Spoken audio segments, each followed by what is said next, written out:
سيئات أعمالنا من يهده الله فلا مضل له ومن يضلله فلا هادي له ونشهد أن لا إله إلا الله وحده لا شريك له أما بعد فأعوذ بالله من الشيطان الرجيم بسم الله الرحمن الرحيم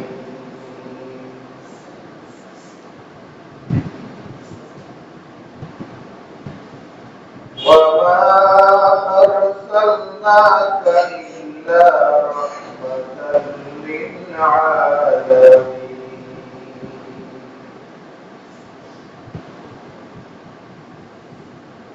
قل إنما يوحى إلي أنما إلهكم إله واحد فهل أنتم مسلمون صدق الله العظيم قال رسول الله صلى الله عليه وسلم خير القرون قرني ثم الذين يلونهم ثم الذين يلونهم أو كما قال عليه الصلاة والسلام وقال النبي صلى الله عليه وسلم ألا كلكم بنو آدم والآدم من تراب أو كما قال عليه الصلاة والسلام وقال الشاعر صبت علي مصائب لو أنها صبت على الأيام سن لياليها ماذا على من شم تربة أحمدي ألا يشم مدى الزمان غواليا شدوة الهدى رحمة للعالمين مسجد روشن ہمارو قوت کی نداری بدمکن پر وجود خود ستم بے قدم کن آپ سلطان مدینہ محبت وحی مستقینہ دور سے معمور سینہ مشق سے بہتر پسینہ الحمدللہ اللہ رب العالمین দরবারে অসংখ্য শুকরিয়া যে মহান রব্বুল আলামিন আমাকে আপনাকে ভালোবেসে তৌফিক জন্মের মাসে রবিউল আউয়াল মাসে আমাদের সবাইকে জুমার নামাজ আদায় করার জন্য আশার বসার তৌফিক দান করেছেন আমাদের নবী এই মাসেই জন্মগ্রহণ করেছেন আবার এই মাসেই দুনিয়া থেকে বিদায় নিয়েছেন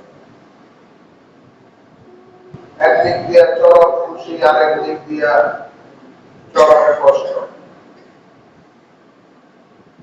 সেজন্য আমাদেরকে আল্লাহ পাক রব্বুল আলামিন যদি তৌফিক দান করেন এই বিষয়ে কিছু আলোচনা করার চেষ্টা করব ইনশাআল্লাহ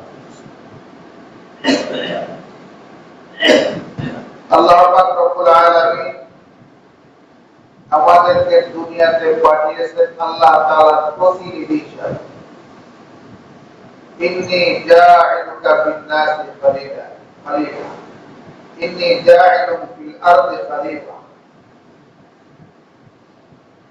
আল্লাহ পাক রব্বুল আলামিন দুনিয়াতে আল্লাহ তাআলার প্রতিনিধি হিসাবে আমাদেরকে দুনিয়াতে প্রেরণ করেছেন।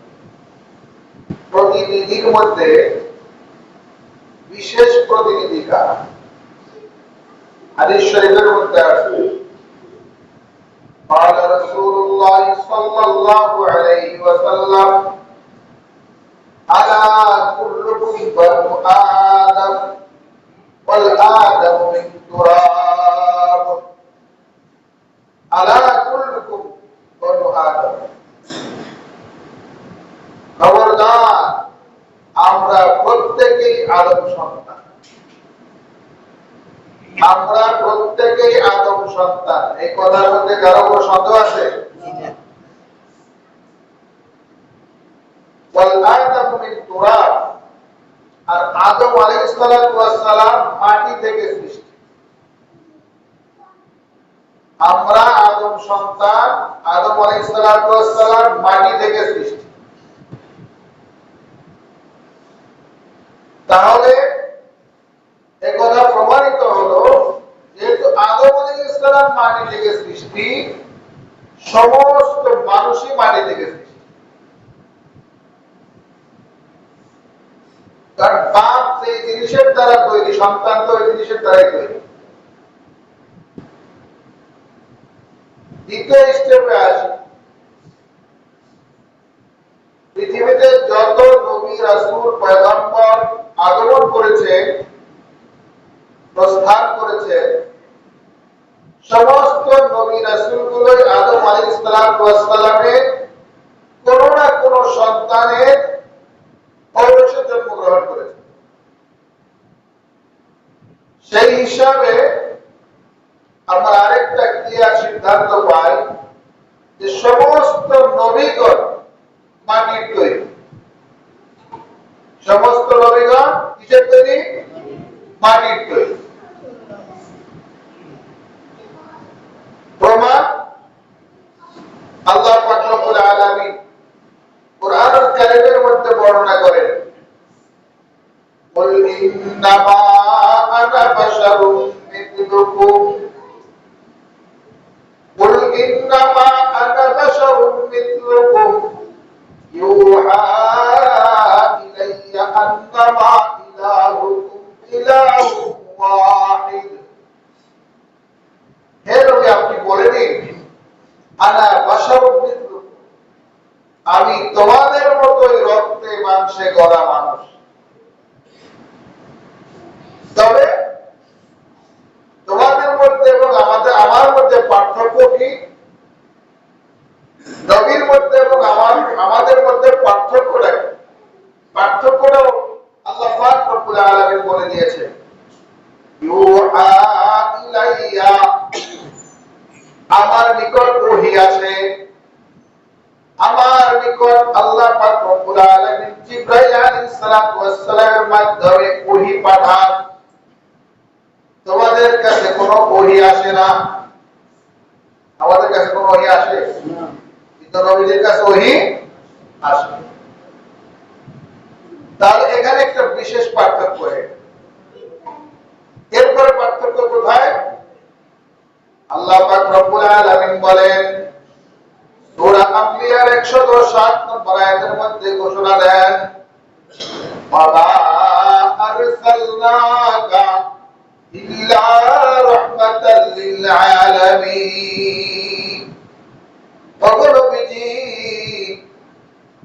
আমি আপনাকে জগৎবাসীর জন্য রহমত স্বরূপ প্রেরণ করেছি। নবীকে জগৎবাসীর জন্য রহমত হিসাবে পাঠিয়েছি। আমাদের ব্যাপারে কি কোথাও আছে যে আমি এই সমাজের জন্য রহমত, আমি এই দেশের জন্য রহমত? আমাদের ব্যাপারে না।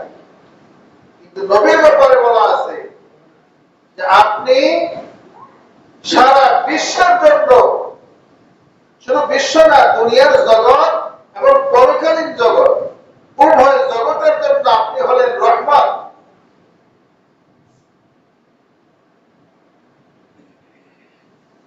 আমাদের নবী করিম সাল্লাল্লাহু আলাইহি ওয়াসাল্লাম দুনিয়াতে এসেছেন। অনেক আলোচনা করেছি, একই আলোচনা বারবার করলে বিরক্ত লাগতে পারে, তারপরে রবিউল আউয়াল মাস হিসাবে কিছু আলোচনা করতেই হয়। আমাদের নবী করিম সাল্লাল্লাহু আলাইহি ওয়াসাল্লামের বাবার নাম কি ছিল জানা আছে কারো? আব্দুল্লাহ। দাদার নাম আব্দুল মুত্তালিব, চাচার নাম আবু তালিব। চাচার নাম আবু তালিব, দাদার নাম আব্দুল মুত্তালিব, বাবার নাম আব্দুল্লাহ। নবী জন্মগ্রহণ করেছে, নাতি দুনিয়াতে এসেছে শুনে আব্দুল মুত্তালিব গরু জব করে উট জব করে দাওয়াত করেছে। নবীর জন্মে এত বেশি খুশি হয়েছে। চাচা কি পরিমাণ খুশি হয়েছে! চাচা আবু তালিবের কাছে যখন সংবাদ আসলো, তার একজন দাসী ছিল, নাম ছিল সুয়াইবা। এই দাসীটা বলল, চাচা আপনার তো ভাতিজা হয়েছে। চাচা এত খুশি হয়েছে আবু তালিব, সাথে সাথে ওই দাসীকে আজাদ করে দিয়েছে, যা তুই মুক্ত। এত সুন্দর সুখবর দিলি আমাকে। নবীজির বাবা দুনিয়াতে ছিল না, জন্মের আগেই মারা গিয়েছে। এতিম নবী দুনিয়াতে আসছে, দাদা খুশি, চাচা খুশি, সারা জগৎবাসী খুশি, আমরাও খুশি নাকি বেজা? নবীর জন্মে আমরাও খুশি। কিন্তু একটা কথা আমরা ভুলে যাই, জন্ম হোক যথাযথ, কর্ম হোক ভালো। জন্ম হোক যথাযথ, কর্ম হোক ভালো।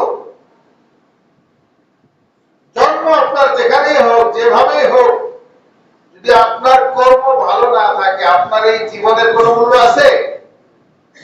কোন মূল্য নাই। আমাদের নবী করিম সাল্লাল্লাহু আলাইহি ওয়াসাল্লাম তার জন্ম ভালো, কর্ম ভালো। জন্ম ভালো, কর্ম ভালো। নবী করিম সাল্লাল্লাহু আলাইহি ওয়াসাল্লামকে উম্মি নবী বলা হয়। অর্থাৎ দুনিয়ার কোন শিক্ষকের কাছ থেকে আমাদের নবীজিকে আল্লাহ কোনো কিছু শিখায় নাই।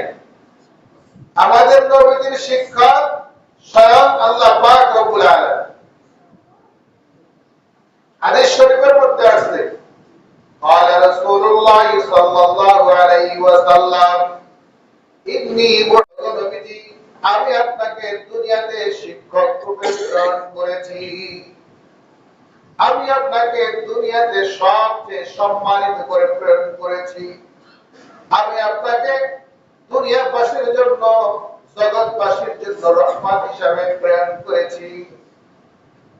ওগো নবীজি, আপনার ভালোবাসা যাদের অন্তরে থাকবে, তারা কিয়ামতের দিন আপনার সাথেই থাকবে। আপনি জান্নাতে যাবেন, আপনার ভালোবাসার লোকগুলো আপনার সাথে জান্নাতে যাবে।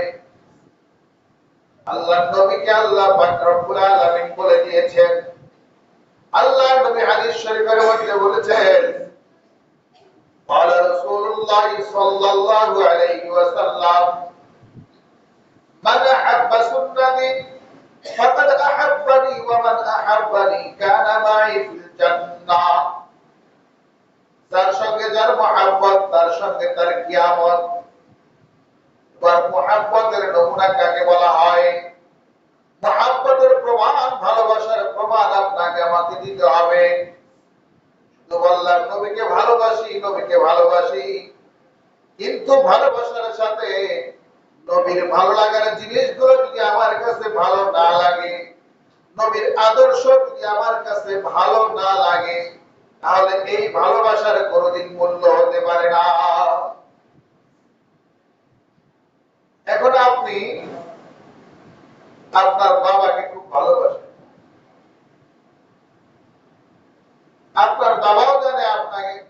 আপনি তাকে ভালোবাসেন, কিন্তু আপনার বাবার যারা বন্ধু তাদের সাথে আপনি খারাপ আচরণ করেন, আর আপনার বাবার যারা শত্রু তাদের সাথে আপনার খুব মহব্বত, এটা কি অরিজিনাল ভালোবাসা বলে প্রমাণিত হবে?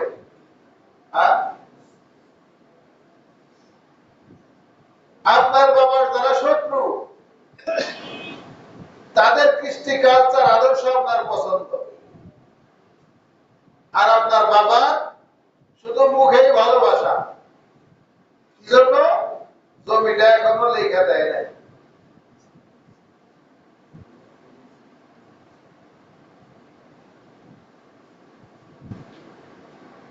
এজন্য ভালোবাসা প্রকাশ পাবে কখন? যখন আমি তার আদর্শকে ভালোবাসি।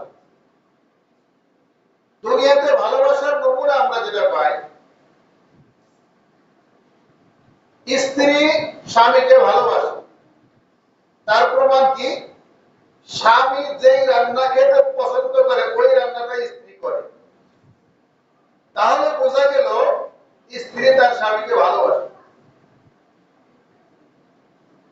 কারণ তার স্বামী আপনার পছন্দের খাবার রান্না করে, তাই ভালোবাসার প্রমাণ। স্বামী যেই পোশাক পরলে পছন্দ করে স্ত্রী সেই পোশাক পরে, তাহলে বোঝা গেল স্ত্রী স্বামীকে ভালোবাসে। আবার স্বামী স্ত্রীকে যে ভালোবাসে তার প্রমাণ হলো স্ত্রী স্বামীকে একটু ফিটফাট দেখতে পছন্দ করে। অনেকে আছে দাড়ি মোজ কাপড় চোপড়। ভালোবাসার প্রমাণ কাজের মাধ্যমে দিতে হয়। দুনিয়াতে যে সমস্ত নেতাকে যারা ভালোবাসে, দেখবেন তার পোশাক, তার চুলের কাটিং অনেকটা নেতার সাথে কিছুটা মিলে যায়, যায় না? মিলে যায়, কারণ সে তাকে ভালোবাসে। এখন নবীর বেলায় আমরা বললাম যে নবীকে আমি ভালোবাসি, কিন্তু নবী ভালোবাসি বললাম, কিন্তু আমার চুলটা যদি নবীর তরিকার মতো না হয়, আমার মুস্কানটা যদি নবীর সাথে মিলে না যায়, আমার দাড়িটা যদি নবীর সাথে না মিলে, আমার গায়ের পোশাকটা যদি নবীর পোশাকের মতো না হয়, আমার ঘুমানোর পদ্ধতিটা যদি নবীর মতো না হয়, আমার নামাজটা যদি নবীর নামাজের মতো না হয়, তাহলে বলেন তো এই ভালোবাসা কি আসল ভালোবাসা হবে না নকল ভালোবাসা? আসল হবে না নকল হবে? নকল। নকল ভালোবাসা দিয়ে কি নবীর সাথে জান্নাতে থাকা যাবে? যাবে না। তো যে কথাটা আমি বুঝাতে চাচ্ছি, আজকাল সারা বাংলাদেশ, ভারত, পাকিস্তান সহ বিভিন্ন দেশে জশ্নে জুলুস ঈদে মিলাদুন নবী পালন করা হয়। মানে নবীর জন্মের খুশিতে বিভিন্ন জায়গায় শোডাউন করে, মিছিল করে, অনেক জায়গায় তো ঢোল তবলাও বাজায়। নাউজুবিল্লাহ মিন যালিক। টাঙ্গাইল পৌর দ্বারা দেখলাম বেশ কিছুদিন ধরে খুব সাজুগুজু করতেছে, ঈদে মিলাদুন নবী বর্ণাঢ্য ধরে যাত্রা নিয়ে।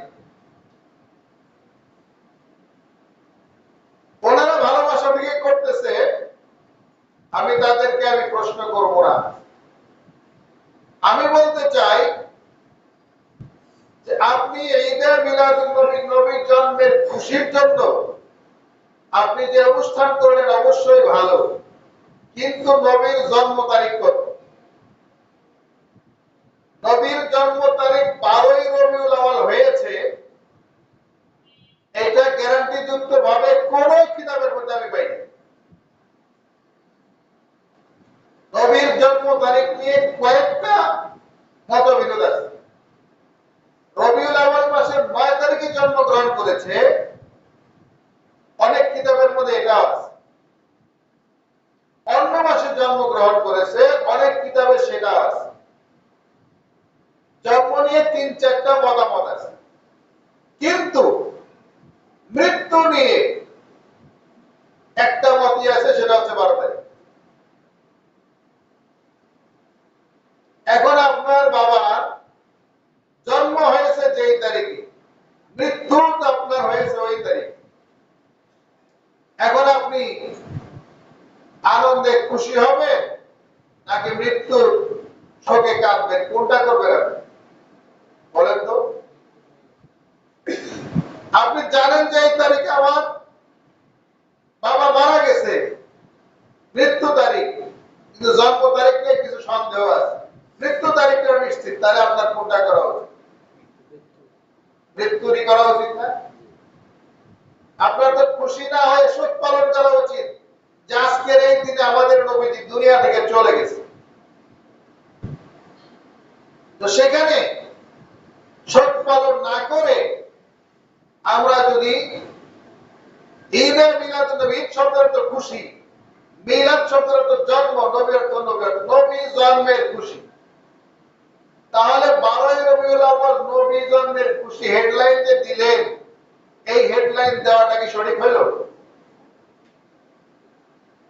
বরং এই হেডলাইন দেওয়া অধিক সঠিক যে 12ই রবিউল আউয়াল নবী ইন্তেকাল করেছে।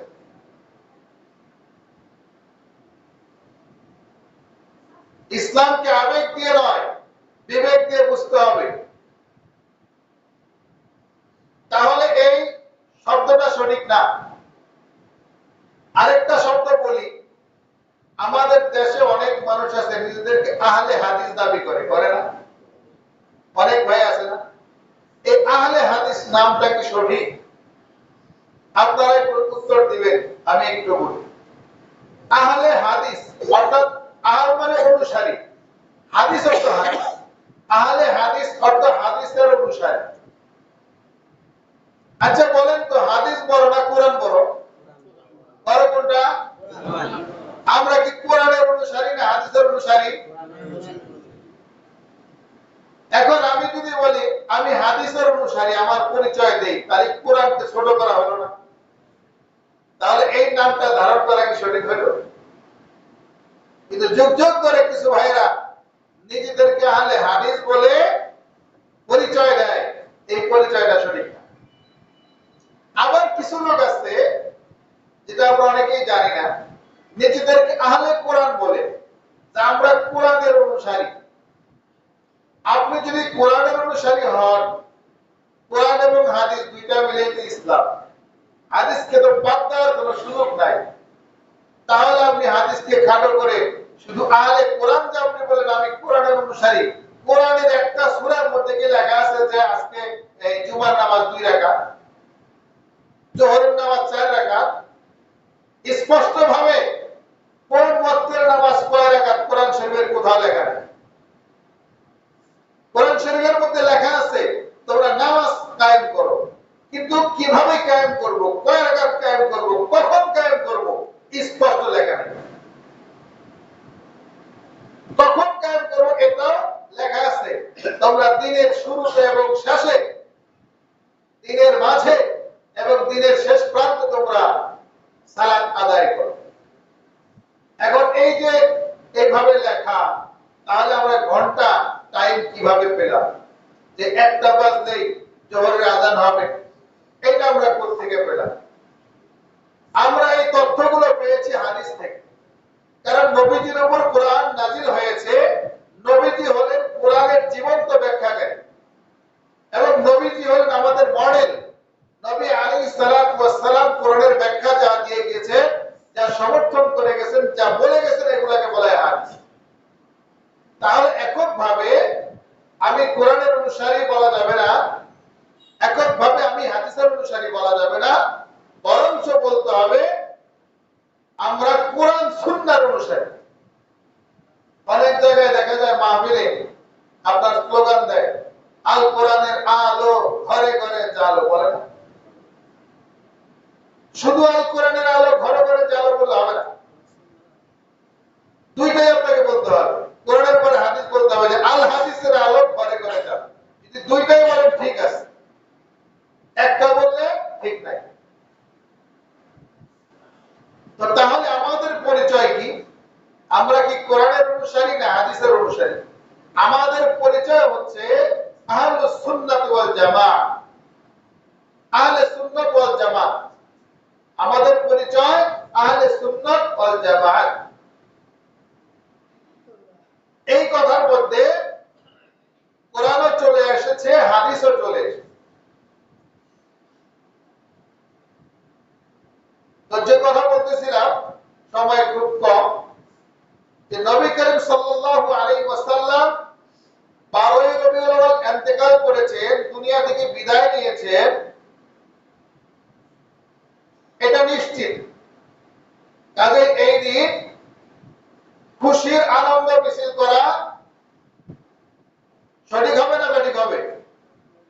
আপনারা বলেন, এখন তো বুঝলেন। জন্মে আমরা খুশি, কিন্তু মারা গেছে 12ই রবিউল আউয়াল সোমবার, এর মধ্যে কোনো সন্দেহ নেই। নবী করিম সাল্লাল্লাহু আলাইহি ওয়াসাল্লাম যখন ইন্তেকাল করেছেন, সাহাবায়ে কেরাম কিভাবে উৎসব পালন করেছেন আমরা একটু দেখি। ওমর রাদিয়াল্লাহু তাআলা নবীকে এত বেশি ভালোবেসেছেন যে উনি খোলা তরবারি নিয়ে বের হয়েছেন। উনি এগুলো বলতেই নারাজ যে নবীজি ইন্তেকাল করেছেন। যে বলবে আমার নবীজি মারা গেছে, আমি তাকে তরবারি দ্বারা হত্যা করব, মেনে নিতে পারতেছে না। আমাদের নবী তো আল্লাহর সাথে সাক্ষাৎ করতে গেছে। এবং অনেক সাহাবী তারাও ছিল, বসে গেছে, ধ হয়ে গেছে, যে কাজ ছিল ধ হয়ে গেছে। হযরত আবু বকর সিদ্দিক রাদিয়াল্লাহু তাআলা আনহু নবীজিকে দেখতে গেলেন, ইন্তেকালের পর ঘরে গেলেন অনুমতি নিয়ে। যাওয়ার পরে ইন্তেকালের পরে নবীজির কপালে চুমু খেলেন। চুমু খাওয়ার পরে বাইরে বের হয়ে আসলেন, দেখলেন যে ওমর একটু বেসামাল হয়ে গিয়েছে। আমাদের নবী করিম সাল্লাল্লাহু আলাইহি ওয়াসাল্লাম কোরআনের একটা আয়াত পড়লেন, ইন্নাকা মাইয়িতুন ওয়া ইন্নাহুম মাইয়িতুন।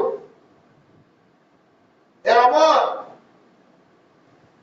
মানুষ মরণশীল, আমাদের নবীজি মানুষ, তিনি মারা গিয়েছেন, তোমরা মারা যাবে, তুমিও মরণশীল। কুল্লু নাফসিন যায়কাতুল মাউত। তো আমাদের নবীজি ইন্তেকাল করেছেন। এখন আমাদের যে জিনিসটা উচিত, আবু তালেব গোলাম আজাদ করলো বা দাসী আজাদ করে দিল নবীর জন্মের খুশিতে। আমাদের নবী করিম সাল্লাল্লাহু আলাইহি ওয়াসাল্লাম যখন 40 বছর বয়সে নবুয়ত প্রাপ্ত হলেন, প্রাপ্ত হওয়ার পর ইসলামের দাওয়াত দিয়ে নিজের চাচার কাছে গেলেন, চাচা যান, আমি একটা কথা বলবো, আপনি কি মানবেন, বিশ্বাস করবেন? বলে, হ্যাঁ ভাতিজা, তুমি বললে বিশ্বাস করবো না এমন কোনো কথাই তো হতে পারে না। 40 বছরে আমি তোমার দ্বারা একটা মিথ্যাও পাই নাই, একটা সন্দেহ পাই নাই, আমানতদারি খেলাফ পাই নাই, জবান দ্বারা কোনো অশ্লীল বাক্য পাই নাই। নবী আলাইহিস সালাতু ওয়াস সালাম আরো লোকদেরকে ডাকলেন, চাচা সহ, পাহাড়ের পাদদেশে ডেকে বললেন, আমি যদি বলি এই পাহাড়ের অপোজিটে শত্রুরা আমাদের দিকে তাক করে আছে, আপনারা কি বিশ্বাস করবেন? সবাই বলল, হ্যাঁ বিশ্বাস করি। নবী আলাইহিস সালাতু ওয়াস সালাম দ্বীনের দাওয়াত দিলেন, কুলু লা ইলাহা ইল্লাল্লাহ তুফলিহুন। আমাকে যদি আপনারা এত বেশি মানেন, এত বিশ্বাস করেন, আমি বলে যাই, আপনারা বলেন আল্লাহ ছাড়া কোনো মাবুদ নাই, এই কথা স্বীকার করলে আপনারা সফল হবেন। তখন নবীজির চাচা আবু তালেব সাথে সাথে বিরোধিতা করে বলে, তাব্বাল্লাক আলিহাদা জামাতানা। সে বলতেছে, মুহাম্মদ তুমি ধ্বংস হও, এই কথা বলার জন্য আমাদেরকে একত্র করেছো। আবু তালেব ইসলাম গ্রহণ করে নাই, ইসলাম কবুল করে নাই, বরঞ্চ সে নবীজির জন্য বদদুয়া করছে যে তুমি ধ্বংস হয়ে যাও। বলেন তো, ইসলাম গ্রহণ করলো না, নবীজির জন্য বদদুয়া করলো, কিন্তু নবীজির জন্মে খুশি হইয়া দাসী আজাদ করলো। আবু তালেব কি জান্নাতে যেতে পারবে? পারবে? ঈমান আছে?